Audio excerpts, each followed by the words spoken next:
भारत के अयोध्या में महाभव्य राम मंदिर तो बन गया, रामलला भी विराजमान हो गए। बरसों से चले आ रहे राम भक्तों का इंतजार भी खत्म हो गया। अब आगे क्या? श्री राम का भव्य मंदिर तो बन गया, अब आगे क्या? सदियों का इंतजार तो खत्म हो गया, अब आगे क्या? तो अब आगे क्या क्या होगा मैं बताता हूँ। क्या आपको पता है कि अब एक ऐसा मुस्लिम देश दुबई, जिसके अबू धाबी में दुनिया का सबसे बड़ा राम मंदिर बनाया जा रहा है। जी हाँ, अब दुबई में राम मंदिर बन रहा है। और क्या आपको पता है कि ये जो पैकेट में जो जूस मिलता है और ये वाला जो जूस होता है, जो फ्रूट के जूस को निकाल के बनाया जाता है, तो इन दोनों में से कौन सा ज्यादा हेल्दी है? और ये कौन सी जगह है जहाँ कार में घूमने के बदले 24 घंटे पुलिस भैंस पे घूमती है? तो ऐसे ही माइंड बॉगलिंग फैक्ट्स आज आप इस वीडियो में जानने वाले हो, तो इस वीडियो को पूरा जरूर देखना और वीडियो को लाइक कर दो अभी।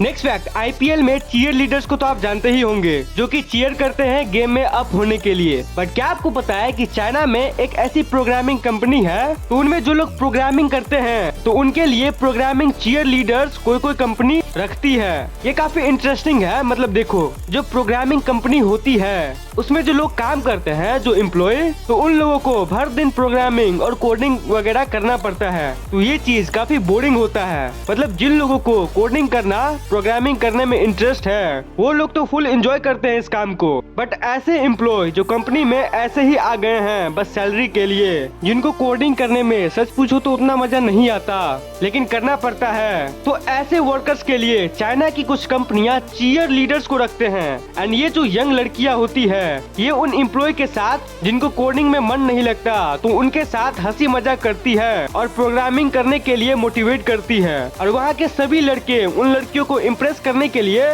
ज्यादा से ज्यादा कोडिंग और प्रोग्रामिंग करते हैं, जिससे उस कंपनी को बहुत फायदा होता है। तो इन लड़कियों को कहते हैं programming cheerleaders. That's interesting.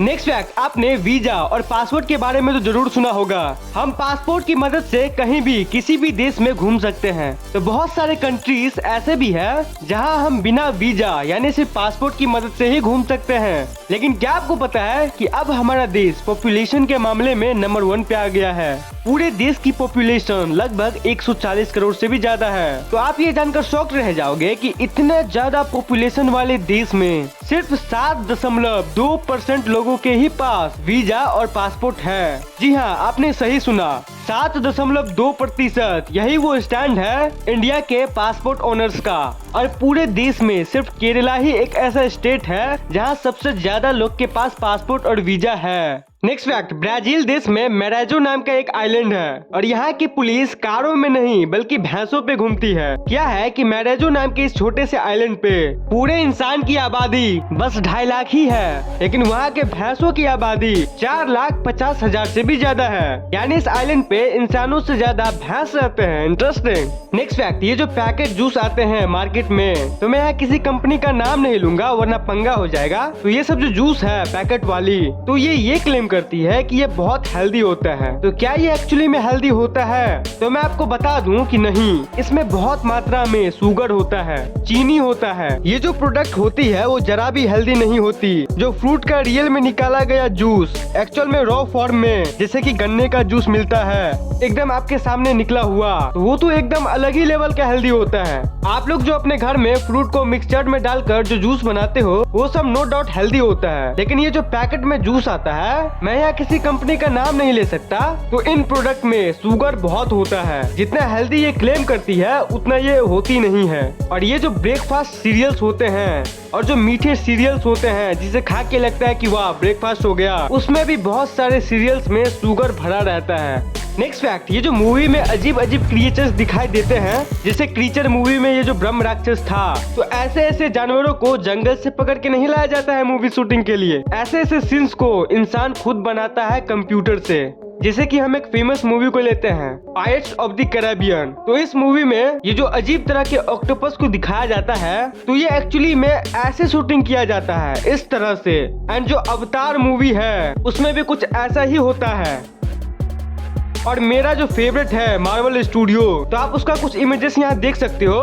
तो उसमें जो थानोस है उसका शूटिंग देखो कैसे किया गया है। एक ऐसा सूट पहनकर किया जाता है और बाकी सारा काम एडिटर भाई साहब का कमाल होता है। मूवी में हम लोग तो एक्टर्स को जितना अप्रिशिएट करते हैं वो तो करते हैं, लेकिन उतना ही अप्रिसिएशन हमें वीएफएक्स आर्टिस्ट को भी देना चाहिए, क्योंकि उनके बिना मूवी इम्पॉसिबल है। जैसे आप इस इमेज को देखो, विदाउट वीएफएक्स ये कैसा लग रहा है और ये वीएफएक्स सीजीआई के साथ कैसा दिखता है। ये जो एक्टर्स होते हैं ये तो एक बंद कमरे में अपना एक्टिंग करते हैं, लेकिन इसका पूरा कमाल सीजीआई और वीएफएक्स का होता है। एंड मूवीज में एक्टर तो फेमस हो जाते हैं, बट शायद ही कोई जो बैठ के कंप्यूटर पे इसको बनाते हैं उनका नाम जानता होगा। बट वो लोग बहुत ही ज्यादा इम्पोर्टेंट है मूवीज के लिए। इसे सीजीआई कहते हैं, यानी कंप्यूटर जनरेटेड इमेजरी और वीएफएक्स। नेक्स्ट फैक्ट, हमारे भारत के उत्तर प्रदेश में 22 जनवरी को प्रभु श्री राम जी के भव्य मंदिर का प्राण प्रतिष्ठा तो हो गया, बट क्या आपको पता है इस दुनिया में एक ऐसा मुस्लिम देश भी है जहां पर अब तक के सबसे बड़े हिंदू मंदिर का उद्घाटन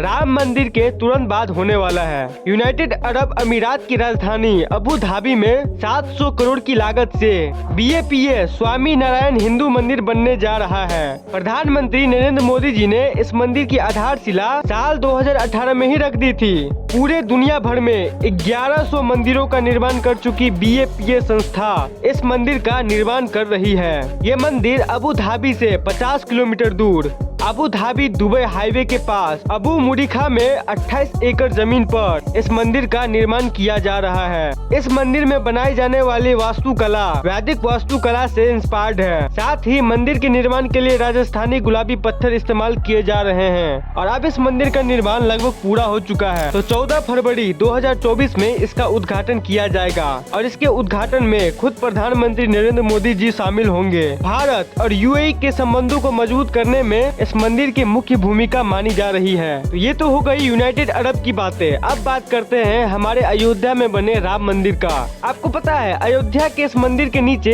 एक टाइम कैप्सूल रखा गया है, जिसके अंदर इस मंदिर के बारे में सारी डिटेल्स और अयोध्या और पूरे रामायण की कहानी संजोई गई है, ताकि लोग हजारों साल बाद भी हिंदू संस्कृति के बारे में जान सके। राम मंदिर के प्राण प्रतिष्ठा के दिन 108 फीट लंबी एक अगरबत्ती जलाई गई थी, जिसका वजन 3500 केजी का था, जो कि 1.5 महीनों तक जलता रहा। मंदिर के अंदर 600 केजी का एक विशाल घंटा भी लगा है, जिसका आवाज 10 किलोमीटर दूर तक सुनाई देती है। और क्या आपको पता है आखिर 22 जनवरी को ही क्यों भगवान श्री राम के मंदिर के प्राण प्रतिष्ठा के लिए चुना गया था? कोई और दिन को क्यों नहीं? प्राण प्रतिष्ठा का जो मुहूर्त था वो पंडित गणेश्वर शास्त्री जी ने निकाला था। पंडित गणेश्वर जी ने जब पंचांग में देखा तो उन्होंने बताया कि 22 जनवरी का दिन अग्निबाण, मृत्युबाण, चोरबाण, नृपबाण से दोष मुक्त है। इसलिए उन्होंने 22 जनवरी को ही दोपहर के 12:29:08 से लेकर 12:30:32 के बीच की शुभ मुहूर्त निकाला था।